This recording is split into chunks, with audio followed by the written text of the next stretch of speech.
હા, હજી ગામડામાં અમુક અમુક દવાખાને જાય સાહેબ પૂછે ને ઓલે ભાઈ ને કે શું થાય છે એ બોલે પેલા એની ઘરવાળી કે સાહેબ મારા ધણી થાય છે.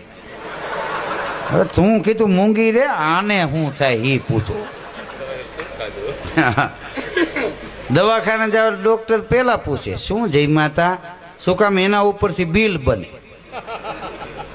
તમને પૂછે શું જય માતા, તમે એમ કહો જાંબુ નળદિયા ને બાસુંદી ની કે 500 રૂપિયા આપી દો, કારણ કે આ હારી પાલટી હોય તો જ આવું જયમાં હોય ને.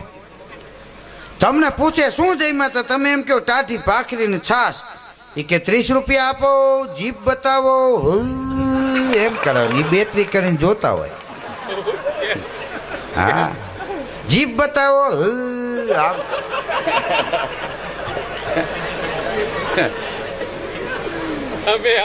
હા હા, અમારા રાજકોટમાં 2000 ડોક્ટર છે બોલો, લાયસન્સ વાળા. લાયસન્સ વિના તો અલગ, એ તો તમે થાબરો હોય તો ઇન્જેક્શન ધમકાવી દે.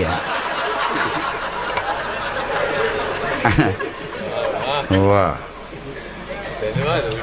પણ મેં એવા ડોક્ટરો પણ આપણા સૌરાષ્ટ્ર ગુજરાતમાં જોયા કે દર્દીના દીદાર સામું જોઈને સમજી જાય કે આ તો મજૂરી કરવા વાળો માણસ છે. ઓપરેશન આવે એમ હોય, 1 લાખનો ખર્ચો થાય એમ હોય, ડોક્ટર સાહેબ એમ કે ઓપરેશન આવશે